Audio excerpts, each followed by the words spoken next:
अस्सलाम वालेकुम। हम एफएससी पार्ट 2 का चैप्टर नंबर 8 डिस्कस कर रहे हैं, जिसमें एलिफेटिक हाइड्रोकार्बन जिसका नेम है, और इसमें हमारा चैप्टर लेक्चर नंबर 8 है। हम इसमें एल्केन्स डिस्कस कर रहे हैं और आज हम उसके रिएक्टिविटी को डिस्कस करेंगे। तो चलिए स्टार्ट करते हैं। देखिए, जब हम रिएक्टिविटी ऑफ एल्केन्स को डिस्कस करते हैं तो इसमें हमें दो रिएक्शंस मिलते हैं। हम जब इसे पढ़ते हैं तो हमें पता चलता है कि जो एल्केन्स हैं ये इनर्ट होते हैं। एल्केन्स जो होते हैं वो नॉर्मल कंडीशन पर रिएक्शन नहीं देते। एल्केन्स रिएक्टिविटी की वजह से लो होते हैं। तो फिर ये एल्केन्स जो होते हैं, जब स्वेयर कंडीशंस दी जाती हैं तब ये दो तरह के रिएक्शन देते हैं। सब्स्टिट्यूशन रिएक्शन देते हैं और या फिर थर्मल या कैटालिटिक रिएक्शन देते हैं।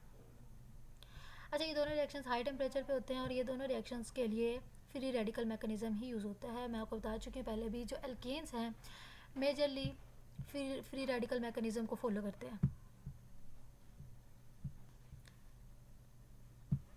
अच्छा, ये जो एल्केन्स हैं वाई दे आर अनरिएक्टिव।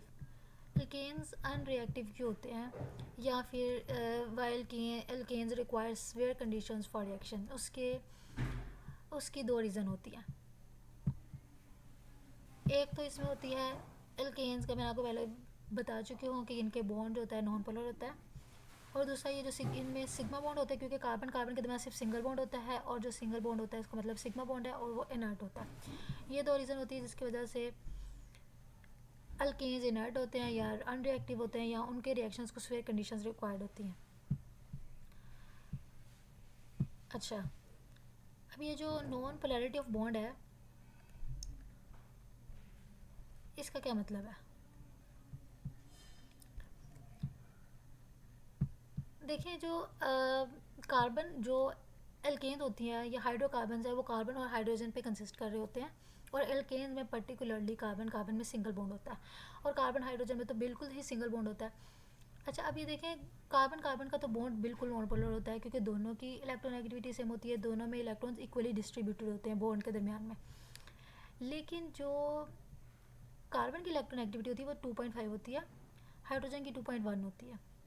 जब हम इसका डिफरेंस निकालते हैं तो डिफरेंस आता है 0.4 का, और उसके साथ साथ जब अगर हम कार्बन कार्बन के देखें तो उसमें डिफरेंस आता है 0 का। अब ये जो 2.4 है ना, ये भी तकरीबन 0 ही है। इसमें तकरीबन जो डिफरेंस है वो ना होने के बराबर है।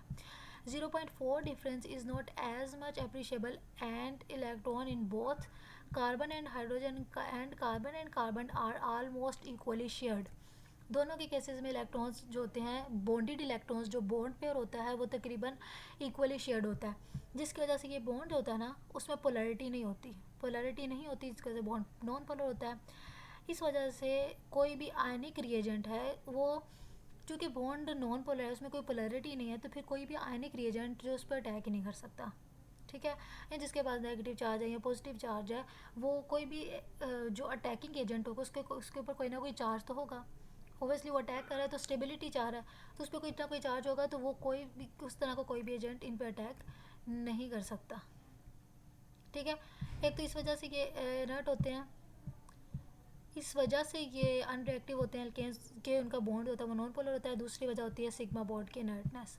इनके दरमियान जो सिग्मा बॉन्ड होता है ना, देखें कार्बन और कार्बन के दरमियान होता है सिग्मा बॉन्ड, सिंगल बॉन्ड है ये।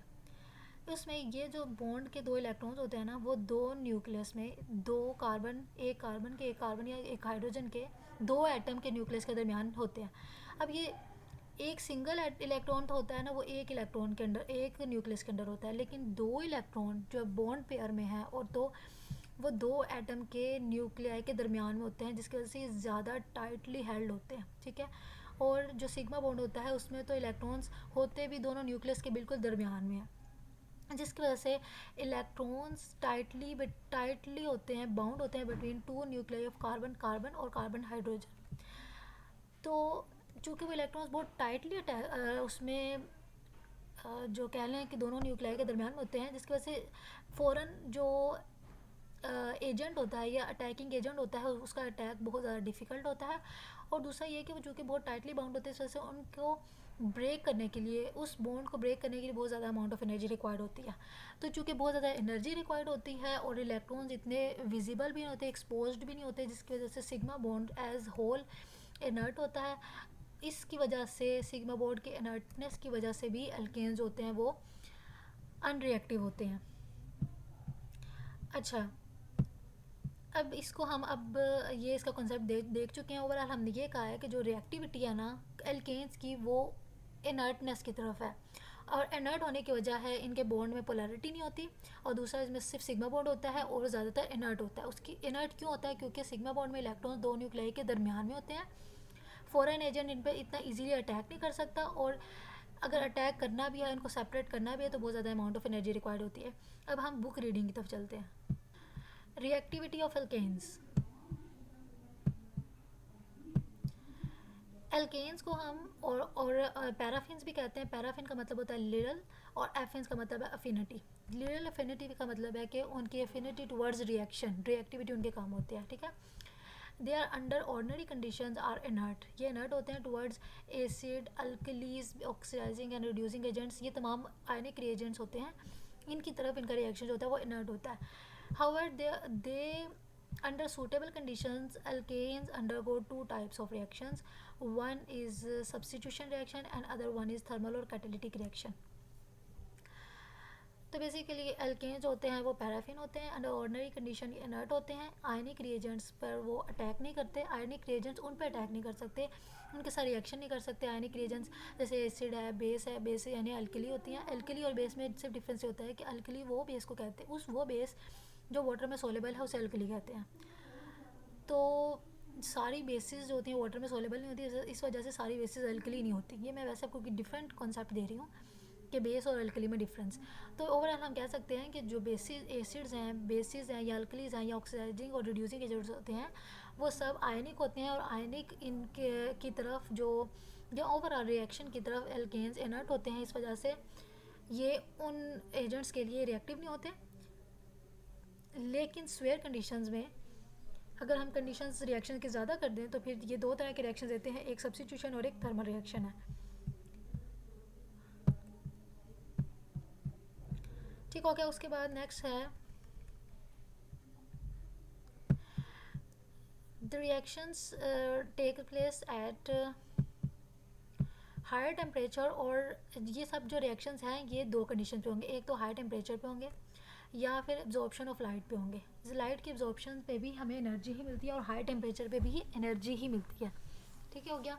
Through the formation of highly reactive free radicals, चूँकि ये बहुत ज़्यादा इनर्ट होते हैं अल्कलीज, तो फिर हम क्या करते हैं, हमें हाई टेम्परेचर या हाई एनर्जी वाली लाइट इन पर फॉल करवानी पड़ती है, या सन लाइट की फॉर्म के प्रेजेंस में ये रिएक्शन करते हैं। जब इतनी ज़्यादा एनर्जी वाली इन बॉन्ड्स पर एनर्जी वाली वो फॉल करती है ना, लाइट या टेम्परेचर, तो उसकी वजह से बॉन्ड की होमोलिटिक क्लीवेज हो जाती है और फ्री रेडिकल्स प्रोड्यूस होते हैं। इस वजह से अल्केन्स ज़्यादातर फ्री रेडिकल मैकेनिज्म ही देते हैं, ठीक हो गया। सो अब हम इनके अनरिएक्टिविटी को डिस्कस करते हैं। The unreactivity of alkanes under normal condition में be explain on the basis of non polarity of bond, इनका जो बॉन्ड है उसकी नॉन पोलैरिटी होती है, और दूसरी रीज़न होती है इनर्टनेस ऑफ सिग्मा बॉन्ड। तो नॉन पोलैरिटी का क्या मतलब है, जो इलेक्ट्रोनेगेटिविटी वैल्यूज ऑफ कार्बन होती है that is 2.4 and hydrogen that is 2.1, इनमें जो डिफरेंस वो 0.4 का होता है। So that difference do not differ appreciably, उनमें जो इलेक्ट्रोनेगेटिविटी का डिफरेंस है वो इतना अप्रिशिएबल नहीं होता, इतना ज़्यादा नहीं होता। And the bonding electrons between carbon and carbon hydrogen are almost equally shared, making them almost non-polar. In view of these ionic reagents such as acids, alkalis, oxidizing agents, etc., find no reaction sites to attack on molecules to which they could be attacked. इस वजह से वो ऐसा कोई भी molecule या एक ऐसी साइट नहीं, रिएक्शन साइट अल्केन्स में नहीं देख फाइंड कर पाते जहाँ पर वो अटैक कर सकें। इस वजह से आयनिक रिएजेंट्स की तरफ जो एल्केन्स होते हैं वो अनरिएक्टिव होते हैं। और एक और रीज़न भी है, वो है inertness of sigma bond. The unreactivity of alkane can also be explained on the basis of inertness of sigma bond. In a sigma bond, electrons are tightly held between two nuclei. Electrons होते हैं दो nuclei के दरमियान बहुत strongly held होते हैं, which makes it a stable bond. जितना bond stronger होता है उतना stable होता है। अब जो bond stable है ना, उसको break करने के लिए बहुत ज़्यादा amount of energy required होती है। A lot of energy is required to break it. Moreover, electrons are present in sigma can neither attack by on any electrophile or nucleophile. Both of these facts make them alkanes less reactive. इन सब की वजह से alkanes होते हैं वो less reactive होते हैं। इन दोनों की वजह से ये होती है बेसिकली रिएक्टिविटी ऑफ अल्केन। इस वजह से अल्केन्स होते हैं वन रिएक्टिव होते हैं। अब हम नेक्स्ट वीडियोज़ में इनके अल्केन्स के रिएक्शंस को डिस्कस करेंगे। तब तक के लिए अल्लाह हाफिज़।